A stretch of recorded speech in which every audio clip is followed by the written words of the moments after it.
ফিরে এলাম বিরতির পর। মুকেশ আম্বানির নয়া ভাবনায় পাল্টে যাবে দেশের আর্থিক ম্যাপ।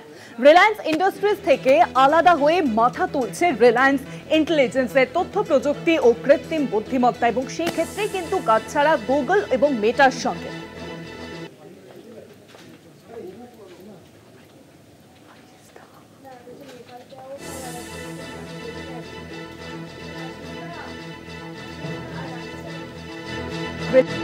থেকে আলাদা হয়ে এবার কিন্তু মেটার সঙ্গে নতুন করে গাছছাড়া বাজছে রিলায়েন্স।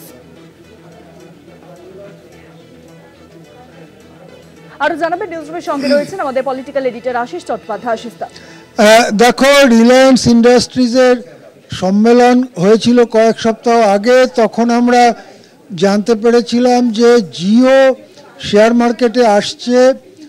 ইনিশিয়াল পাবলিক অফার যাকে বলে, আইপিও, তার মাধ্যমে রিলায়েন্স জিও শেয়ার মার্কেটে আসছে এবং সেটা আগামী বছরের প্রথমার্ধেই হওয়ার কথা। সেক্ষেত্রে যেটা জানা যাচ্ছে যে ভারতের মধ্যে বৃহত্তম আইপিও হতে চলেছে রিলায়েন্স জিওর। কিন্তু এখন আরও খবর সামনে আসছে, সম্ভবত রিলায়েন্স ইন্ডাস্ট্রির থেকে আলাদা করে একটি সাবসিডিয়ারি কোম্পানি গড়া হচ্ছে যার নাম রিলায়েন্স ইন্টেলিজেন্স।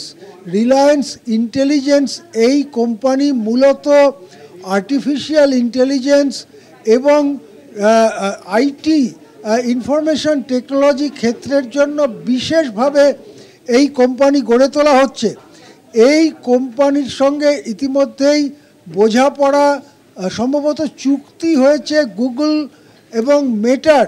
গুগল এবং মেটার সহায়তায় ভারত জুড়ে কৃত্রিম বুদ্ধিমত্তার ব্যাপারে এবং তথ্য প্রযুক্তির ব্যাপারে নানা পরিষেবা আনতে চলেছে এই নতুন আইটি কোম্পানি এবং এআই কোম্পানি। রিলায়েন্স ইন্টেলিজেন্স এমন সব পরিষেবা দেবে যেগুলো এখনও আমাদের দেশে কৃত্রিম বুদ্ধিমত্তা ব্যবহার করা হয় না যেখানে, কিন্তু অন্য অনেক দেশে সেই সব ক্ষেত্রে কৃত্রিম বুদ্ধিমত্তা ব্যবহার করা হয়।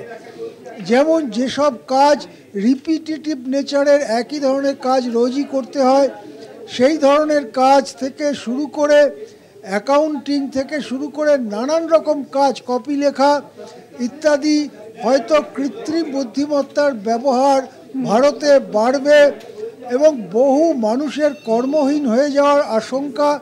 আবার অন্যদিকে যারা কৃত্রিম বুদ্ধিমত্তা এবং তথ্য প্রযুক্তি ক্ষেত্রে দক্ষতাপ্রাপ্ত, তাদের চাহিদা বাড়তে পারে বাজারে।